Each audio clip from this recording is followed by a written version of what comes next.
बिस्मिल्लाहिर्रहमानिर्रहीम, अस्सलाम वालेकुम। रिस्पेक्टिव व्यूवर्स, अगर आप भी चाहते हैं कि आपको उस बैंक में जॉब मिले कि जिसमें जस्ट आपका इंटरव्यू हो, इंटरव्यू की बेस पर आपकी शॉर्ट लिस्टिंग हो जाए, मतलब कोई रिटन टेस्ट नहीं, कोई स्किल टेस्ट नहीं, कोई फिजिकल टेस्ट नहीं, जस्ट इंटरव्यू देना है और आपकी सिलेक्शन हो जाएगी। और मज़े की बात इसमें यह है कि कोई भी एक्सपीरियंस भी रिक्वायर्ड नहीं है, ठीक है। ये चीज़ आपने नोट कर लेनी है।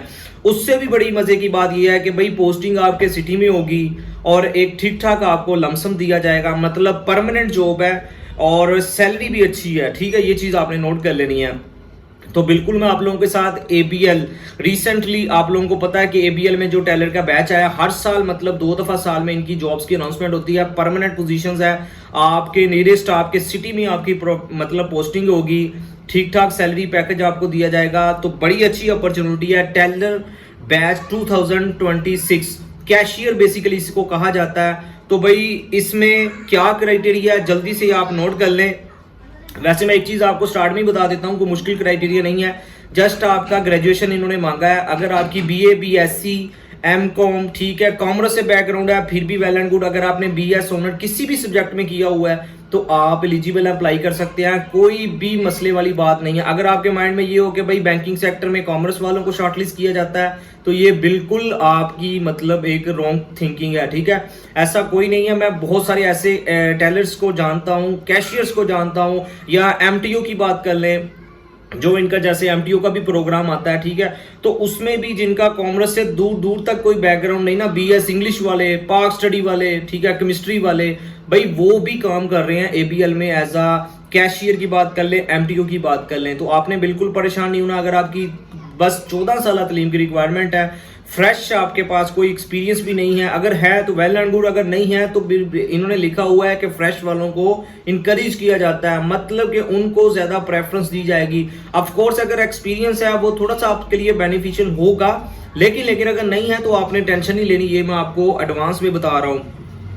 देन इसमें most important age criteria note कर लें। एज आपने 27 ईयर्स, 18 से 27 साल के राउंड अगर आपकी एज बनती है तो भाई आप एलिजिबल है। बैंकिंग सेक्टर में ना एज में कोई कॉम्प्रोमाइज नहीं किया जाता। नॉर्मली पहले वैसे 26 होता था, इस बार इन्होंने 1 साल एक्सटेंड कर दिया है, तो थोड़ा सा इनहेंस करने के बाद अब 27 ईयर्स आपकी एज मैक्सिमम हो चुकी है। लास्ट डेट इसमें नोट कर लें 19 जुलाई 2026 तक आप ऑनलाइन अप्लाई कर सकते हैं। अब इसमें ना मैं आपको एक चीज़ बता दूं, आपने सिंपल इनके कैरियर वाले ऑप्शन में आना है। अप्लाई के वाले से थोड़ा सा आपको गाइड कर देता हूं। ये इनका ना कैरियर वाला ऑप्शन है, तो नीचे आएंगे आपको सारी डिस्क्रिप्शन इनकी मिल जाएगी। जो भी आप लोगों को पता है रियल एंड ऑथेंटिक जॉब्स की अपडेट होती है वही मैं आप लोगों के साथ शेयर करता हूँ, ठीक है, ऑल ओवर द पाकिस्तान में। तो आपने क्या करना है, ये अप्लाई नाउ वाले बटन पर क्लिक करना है। जैसे ही आप क्लिक करेंगे मैं थोड़ा सा आपको बता देता हूँ, ये इस तरह का ना फॉर्म आपके सामने शो हो जाएगा। पहले आपने टॉप पर सीएनएसी लिखना है, फर्दर नीचे ये सारा मतलब ना मैं लिखने के बाद मैं आपको थोड़ा सा बता भी देता हूं ताकि यार आप खुद अपने मोबाइल लैपटॉप के थ्रू ना कर सकें। पहले आपने अपना सीएनएसी लिख कर ना उसको ओपन कर लेना है। तो ये देखें मैंने ओपन कर लिया है, तो ये सारा इस तरह का ना फॉर्म आपके सामने शो हो जाएगा।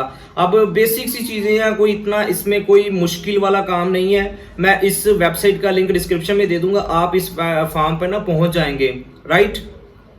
अब इस फॉर्म में एक जो मोस्ट इंपोर्टेंट चीज है जिसकी बेस पर आपकी शॉर्ट लिस्टिंग होगी, मतलब कि हर बंदे को इसमें शॉर्ट लिस्ट नहीं किया जाएगा, ये मैं आपको एडवांस में बता रहा हूं। आपने अपनी प्रोफाइल थोड़ी सी इस तरीके के साथ, जो आपने मेन इसमें सीवी अपलोड करनी है, देन पासपोर्ट साइज पिक्चर। देखिए दो आपको प्रॉब्लम्स आएंगी, इसमें सीवी आपकी अपलोड नहीं होगी और पिक्चर का आपको इशू आएगा। आपने अपनी जो इधर फॉर्म मतलब है ना, फाइल को सिलेक्ट करने के बाद नीचे अपलोड साइट पर लिखा हुआ है, अपलोड नहीं करना आपने, जस्ट फाइल पर सिलेक्ट करने के बाद अपनी सारी इंफॉर्मेशन नीचे पुट करनी है, एक्सपीरियंस वगैरह सारा, और पिक भी आपने ऐसे करनी है। फाइल में जाकर सिलेक्ट कर लेना है और देन उसको अपलोड नहीं करना। लास्ट पर सबमिट पे जब आप क्लिक करेंगे वो ऑटोमेटिकली अपलोड हो जाएगा। ये आपने मिस्टेक नहीं करनी। हाँ, जो मेन बात है जिसकी बेस पर आपकी शॉर्टलिस्टिंग होगी वो भाई आपकी है जी सीवी आपकी professional according to job requirement. मैं आपको तकरीबन ये बात क्यों कहता हूं, क्योंकि फिर आपने ना कमेंट्स करना आकर कि सर हम 2-2 साल से अप्लाई कर रहे हैं, हमें शॉर्टलिस्ट ही नहीं किया जाता। तो भाई आपके साथ ये प्रॉब्लम ना आए, अपनी अच्छी एक प्रोफाइल बनाकर एक अच्छी CV professional according to requirement, जो भी जॉब डिस्क्रिप्शन है ना टेलर की, उसी के अकॉर्डिंग आपने ना अपनी सीवी बनाकर अपलोड करनी है, क्योंकि उसी को सबसे पहले आपका चेक किया जाएगा और देन एचआर की जानब से फिर आपको मेल एसएमएस के थ्रू अगर आप शॉर्टलिस्ट हो जाते हैं, तकरीबन जैसे 19 जुलाई लास्ट डेट है ना, तो विद इन 1 मंथ के अंदर अंदर ना आप लोगों को मेल एसएमएस आ जाएगा, कॉल भी आएगी। मुतलका आपका जो भी रीजन बनता है, लाहौर वाले, ठीक है, सरगोदा वाले, मुल्तान वाले, different all over the Pakistan के इसमें कैंडिडेट्स अप्लाई कर सकते हैं। तो आपको अपने मुतलका रीजन के अकॉर्डिंग ना बुला लिया जाएगा, ठीक है। ये चीज़ आपने नोट कर लेनी है। कॉल भी आएगी, एसएमएस, ठीक है, आपको दोनों चीज़ें आएंगी। आपने अपना मोबाइल नंबर ऑन रखना है। तो बड़ा सिंपल सा इनका फॉर्म है, कोई मसले वाली बात नहीं है। जस्ट सीवी की बेस पर आपकी शॉर्ट लिस्टिंग होगी। ये मैं आपको अगेन बता रहा हूँ। सीवी अगर आप खुद बनाना चाहते हैं तो भाई कैनवा की वेबसाइट पर जाकर अकॉर्डिंग टू रिक्वायरमेंट जो भी मतलब है प्रोफाइल में आपको जैसे बता चुका हूँ, उनकी जॉब डिस्क्रिप्शन फर्दर मैं इंशाल्लाह थोड़ा सा आपको बता भी देता हूँ इंटरव्यू के हवाले से। तो आपने अच्छी अपनी प्रोफेशनल सीवी बनाकर अपलोड करनी है। मैं अगेन बार बार ये बात कर रहा हूँ क्योंकि फिर आपने मुझे पता है कि कमेंट्स करना है कि सर हमें 3-3 साल हो चुके हैं, हमें शॉर्टलिस्ट नहीं किया जाता। अच्छी सी बनाकर अपलोड कीजिएगा, टाइम आपके पास है, ठीक है। 19 जुलाई तक आप ऑनलाइन अप्लाई कर सकते हैं।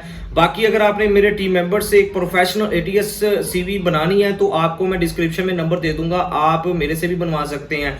रिसेंटली जो टेलर का बैच आया था उसमें तकरीबन अल्हम्दुलिल्लाह 7 से 8 लोग जो मतलब शॉर्टलिस्ट हुए हैं हमारे इस चैनल के तबस्सुम से।